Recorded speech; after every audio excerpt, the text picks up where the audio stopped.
we send greetings to the universe. Gentleman Jim, the tailor. Victoria Baylor, professional dressmaker. And we're excited that you have joined us today for another segment of The Tailor and the Dressmaker. What are we going to talk about today? We're going to talk about some exciting stuff, can't you tell? This is our second mini webisode. So as we decided, and the mini webisodes are episodes in between our full episodes. So we don't want to take a week off. We just want to keep pushing ahead. In this mini webisode, we're going to actually cover your questions and provide some answers. So it's all Q&A. Somebody sent us some questions? Yes, they did. Yes, they did. We received a ton of questions. I'll put the link up for those that want to send some in. But yes, we did. So we have 3 that we're going to cover today. So let's go ahead and get started. All right. Well, before we do, thank you for episode 2 came out last week. Oh, boy. Thank you for everyone that watched that. And if you haven't, go run and do that. So let's move on over to our Q&A. First question is from Miss Robin Rush. And she asks, after you learn how to sew a straight line, put in a zipper, and do pockets, what else should be the next step? Now, what is she referring to by this, the fundamentals? Well, that's the fundamentals that I always talk about. That's right. Straight stitching, zippers, and pockets. Those are the 3 key ingredients to make you a very good sewer. The main one is the straight stitching, because the straight stitching allows you to put everything else together. Absolutely. When you've mastered those 3 things, the next step, as she has asked, is to continuously make something. And when I say continuously make something, it doesn't necessarily have to be for you, but you need to make something. You need to hone your skills on the area that you want to go into. If it's a skirt, don't make one skirt. Make several skirts. If it's a pair of pants, don't make one pair. Make several of them. If it's a blouse or whatever you make, reason why I say that is because when you learn the 1, the 2, and the 3, that's right. All you do after that is what? Wrap a garment or something around those 3. And what I mean by wrap a garment, now you cut something out. You know what size seam allowance that you're going to use. So in doing that, you automatically go into step 1, step 2, and step 3. Straight line, which is straight stitching, you wrap it around a garment. If you've cut the garment out and you have your seam allowance, you're following the line. That's what I mean by what do you do after that. You don't have to continue to just practice the straight lines. You don't want to continuously just practice making pockets or setting zippers in. Put it in or on something. That's what I mean by that. Absolutely, and Robin's question relates directly to episode 2, so if you haven't watched that, you might be a little bit lost. In episode 2, Gentleman Jim actually covers these 3 fundamentals very specifically, and he actually has various exercises that one could do. So what we were recommending in that episode is that you do those particular exercises if you didn't feel like you were performing as well with your straight stitching, your zipper insertions, and your pockets. You just stop making clothes altogether and just do a round of just those exercises and techniques over and over and over again until you perfected them, and then you go on to actually putting them into action. So great answer. Thank you, Ms. Jim, for that. Question number 2 is from Ms. Zahara, and she asks, I need help pricing my work. If the client brings their own fabric, what do I charge? I need a price list for myself. We can't say, I'm telling you, I'm sure you get this question all the time. I know I do.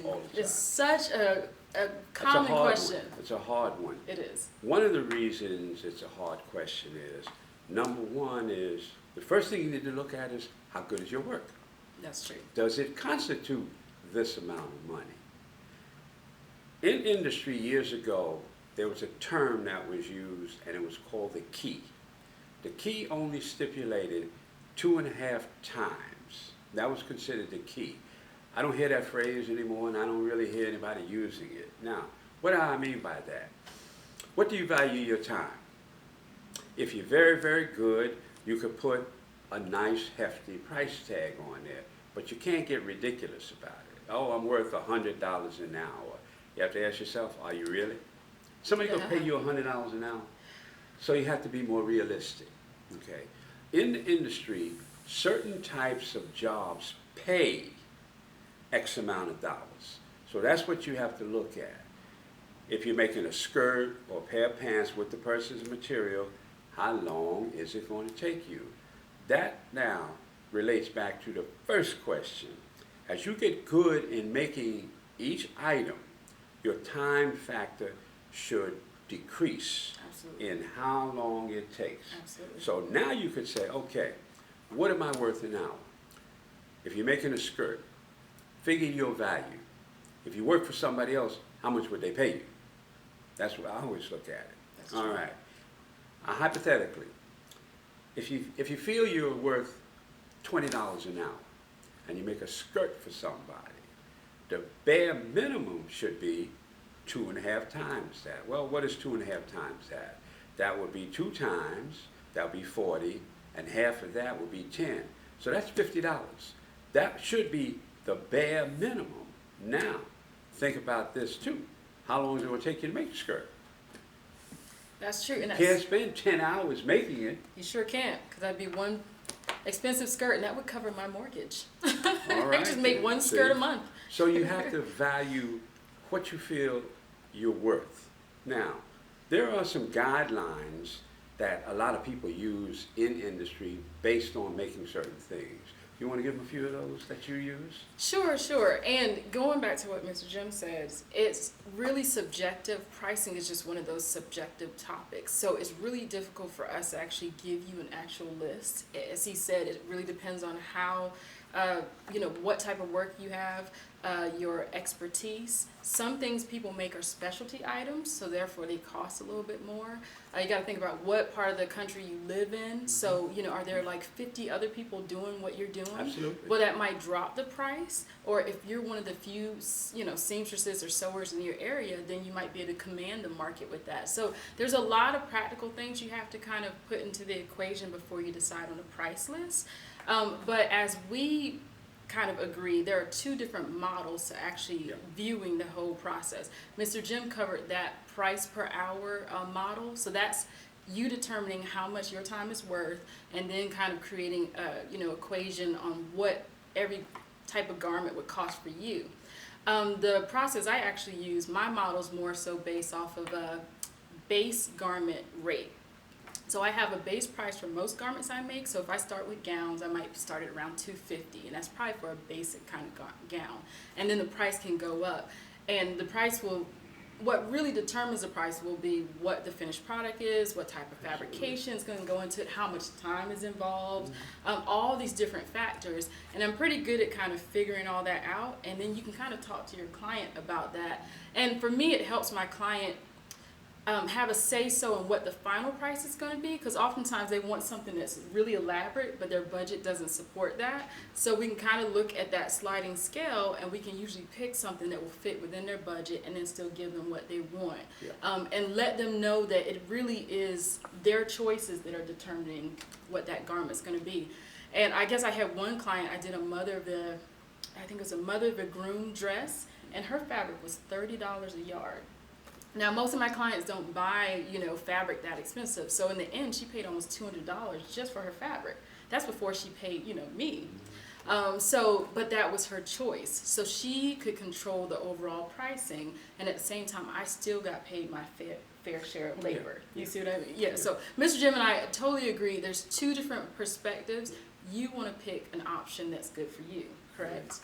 Never sell yourself short. Oh, absolutely. If your work Yes. is that good. Yes. Now, That's the if key. your work is that good, That's true. don't sell yourself. Don't do it because they say, well, this person would do it for that. Yes. I always tell them, you need to go to that person because this is my price. That's true. And when you set a price, leave yourself a little wiggle room. Yes. Leave yourself a little wiggle room because there's always wiggle room in there. You could say, well, $225 for this. Leave yourself a little wiggle room. Okay, well, I'll do it for $200. But if you say $225, you can't do it for $125. You can't do it for $150. because you're putting your time and energy and your expertise. Notice how I use that word expertise. There you Because go. if you've done the things that get you that good, people will pay you. Trust me. A lot of times when I first started teaching and instructing my students, they would say, well, Gentleman Jim, you can get that kind of price. I can't get it. I said, why not? The reason why I can get it is because my work is that good. That's right. If your work is that good, you need to get it too. Because guess what? They will go to, if it's really that good, they go to these expensive stores and they pay X amount of dollars, expensive goods that they buy, and it's ready-made. You're making this custom for them.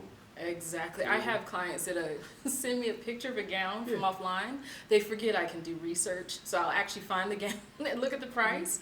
And I think sometimes people assume you'll undercharge whatever they're paying ready to wear, but that's impossible. No. There's so much more time, expertise, and customization that goes in with that. And let me say one thing, going back to what you were saying, Mr. Jim is of course totally right, but when is he not right? You should definitely always give yourself a sliding scale, is what I call it, with pricing. Always like to build in the extra $25, $50. So usually when I give a quote to a client, it's never really a firm set price. It's a quote between, and sometimes there might be $100 gap. It just depends on what we finalize. So it's a quote, and then we can kind of make it firm based on details. I totally agree with you.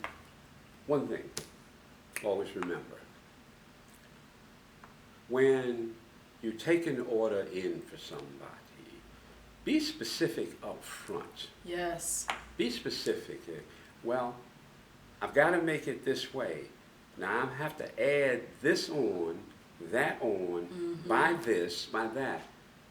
You can't give them a price and then factor in the after part of it. Yes. Because once you said this is the price, it's hard to say, well, I had to buy this extra over here, or I put this extra on You're it, so right. and that costs a little more. Now they're, well, wait. You told me $200. Now That's you're right. talking about $275. See, so never, That's right. never ever. You have to let them know up front, on or about, what the extras might be, That's right. because you're not always sure. But so you have to figure in, if I have to do something extra, somebody's got to pay for it. That's right. Never lock yourself in. You have to leave yourself the flexibility. Now, here's a challenge that I've had through the years with that. The people will say, well, I thought because I get it made, it would be cheaper. Why would you think it would be cheaper? Oh gosh, I might take some heart medicine. You know, Oh goodness. I get they that say too. it all the time. Well, I thought, no. You buy it ready-made, it's already made up. That's right. Then you have to do what? Find somebody to alter it, That's right. to fit you, Yeah, to that's get true. it like it's custom. When it's custom, you're technically fitting their body. So Absolutely. let them know up front. Anytime, trust me, if a person has a problem with your price, that's not the client you want. Because That's right. they'll always look at that way. Well, That's right. you did this for me at that price. That had nothing to do with it. When That's you do right. custom work, you want custom prices. Well, we could talk all day on this, and we'll say a few more things. He is absolutely right. Your price is not, if they have a problem with your price, that is not your problem, essentially. He's absolutely right. It all comes down to knowing what you're worth. I can hide my head and hang it in shame because I boxed myself in the corner when I started sewing earlier on. Now, if you're a newbie out there and you're trying to get your toes in the water, now I will recommend, and I've done it, I've done a lot of pro bono work, but I was strategic. I picked people that a lot of people knew or something like that, and you know, tell them like, hey, I want to dress you, and then people will see your work and then they gravitate toward it. But once, like Mr. Jim says, once you've established yourself and established your expertise, don't be shaken. And I'm not gonna lie, I still sometimes get a little quirky with pricing, you know, when I'm either giving someone a quote. I don't. Because sometimes I know how people are, but I stand firm in what it is. You know, it's not even, and don't entertain people too much when it comes to that. Oftentimes we get roped in these conversations, we start feeling sorry, we get excited about their event, and then you get around to pricing. I actually like making pricing like one of the first things that get discussed whenever I do a consult with a client. Sure, And then, so, and I love this. I saw this on Say Yes to the Dress. I think when they were asking the client about pricing, I love the way they phrased it. Do you have a budget that I should be mindful of?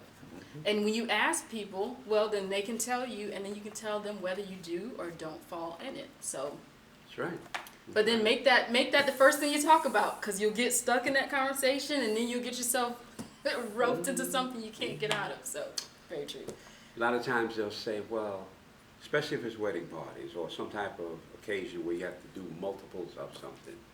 And their first thing is say, well, I have 10 people in this. Okay. That's great. That's 10 one times. That's right. Okay. That's right. Per dress. Different body types. That's right. Hello. All this you have to factor in. That's right. So hopefully that answered your question. If not, do us a favor. Email us, and we'll give you a little better guideline. But we want to know, how good are you?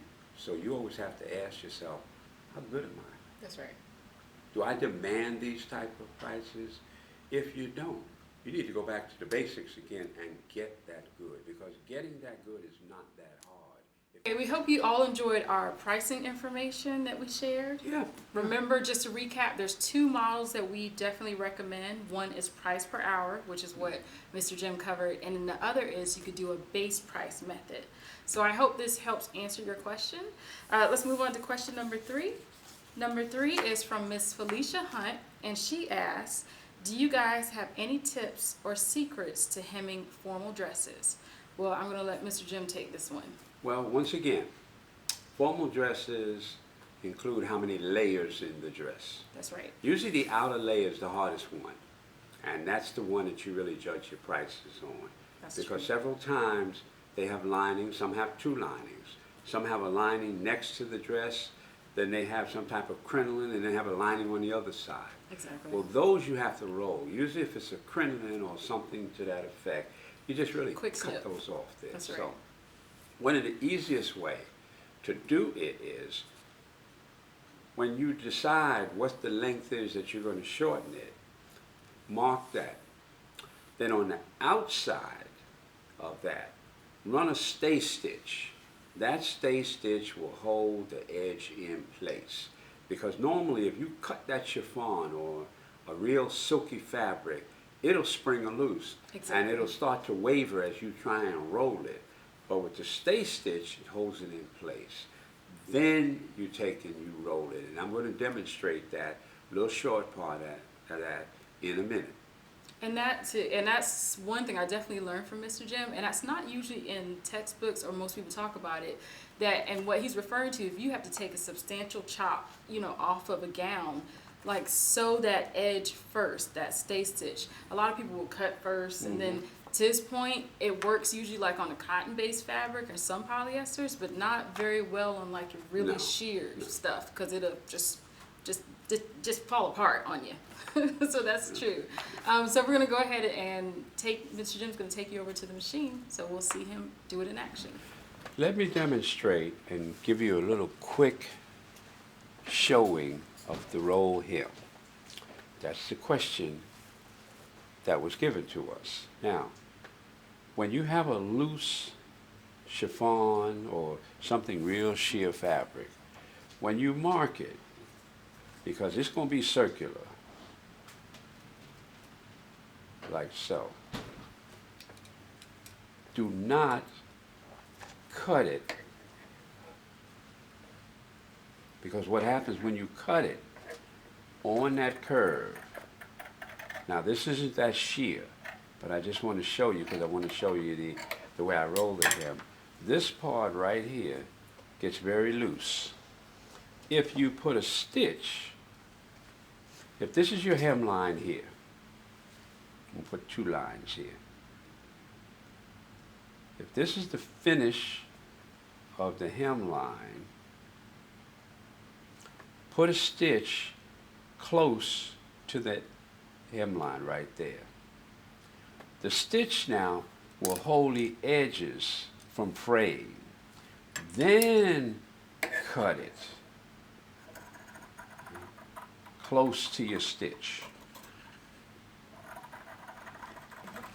See how I'm close cutting the stitch, cutting the edge close to the stitch. This is your hemline. Now, when I say what I do is I fold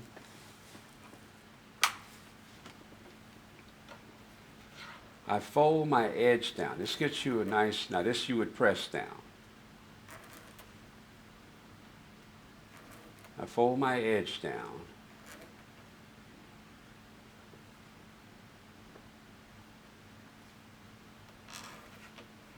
Like so. And then I take that fold and I fold that fold in half. So now what I get is a real thin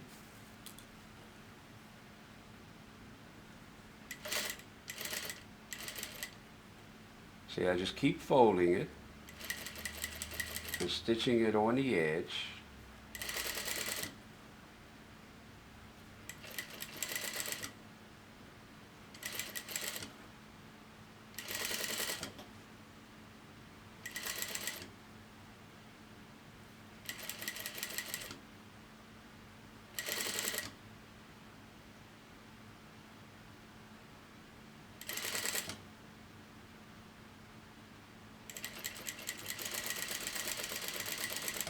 And I get a nice thin stitch line right there on the edge.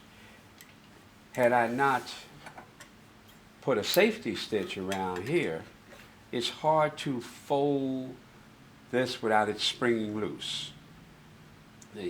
With that stitch in there, it helps you. That's how I get my nice thin roll line when I do a roll hem. Hope you enjoyed this mini webisode. I did. I did as well, and hopefully we answered the questions from our 3 lovely question writers. Please stay tuned. Next week is our full episode where we'll be talking about sewing training wheels. After that, we have some other stuff in store. There will be an episode on sewing coats, so be on the lookout for that. And then finally, we do distribute a newsletter to keep everybody in the know. We'll put the link on the screen there so you'll get that. But as always, we appreciate you. Thank you from Gentleman Jim, the tailor. That's right. And thanks. I'm Victoria Baylor. Thank you so much for tuning in, and we'll see you next time. Have a great evening. Bye.